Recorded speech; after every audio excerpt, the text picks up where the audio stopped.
Now we're going to take a look at Chapter 13-15A, where we're going to use the information from 13A and prepare our three financial statements. Keep in mind our three financial statements are the income statement, the statement of owner's equity, and the and the balance sheet. And all three of them must be prepared in that order.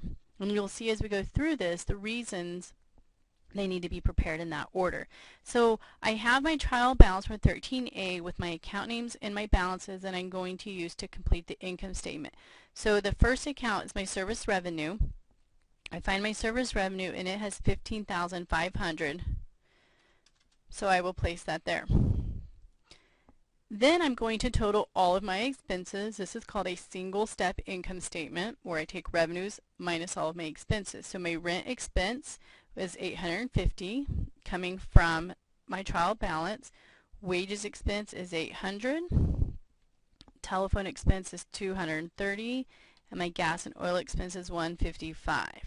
So then I'm going to sum those up, and I can do, you can just add, you can use a calculator and add them up and put the amount in there, or you can use the equations. It's whatever works for you.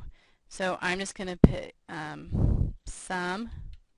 Well, you have to put equal sign, equals sum of all three of these, close my parentheses, and hit enter, and the amount is $2,035.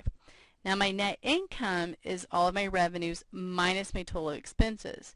So I'm going to do the same thing here, and then put equals this cell minus this cell, and I get $13,465 as the amount of my net income.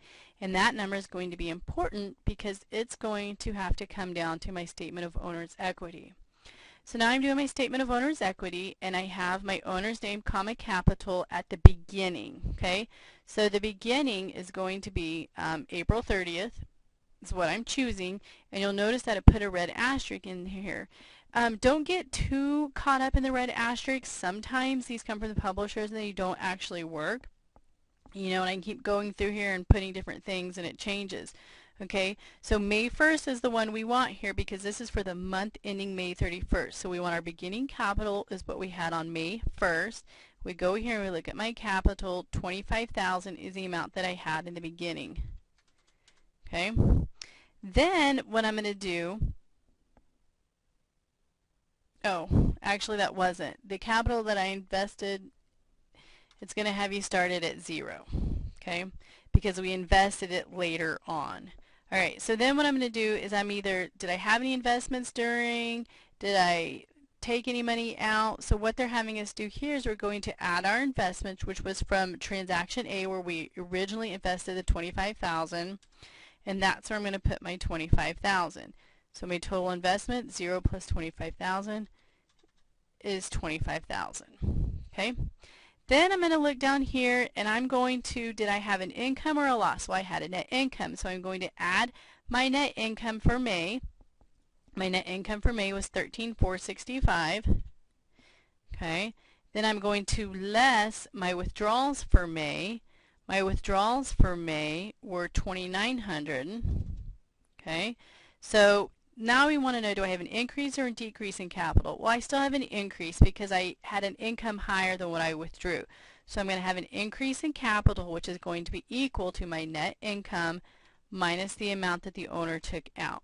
Okay, so then my ending balance is going to be the end of the month, May 31st, and it's going to equal my total investment plus my increase. So $25,000 plus my total increase in capital, and I'm going to get $35,565. Okay, then I'm going to go down, I'm going to copy all of my amounts for my cash over here and my liabilities, owner's equity, and we'll get them to equal out. So I had $21,805, $2,700, $160, $1,100, $82.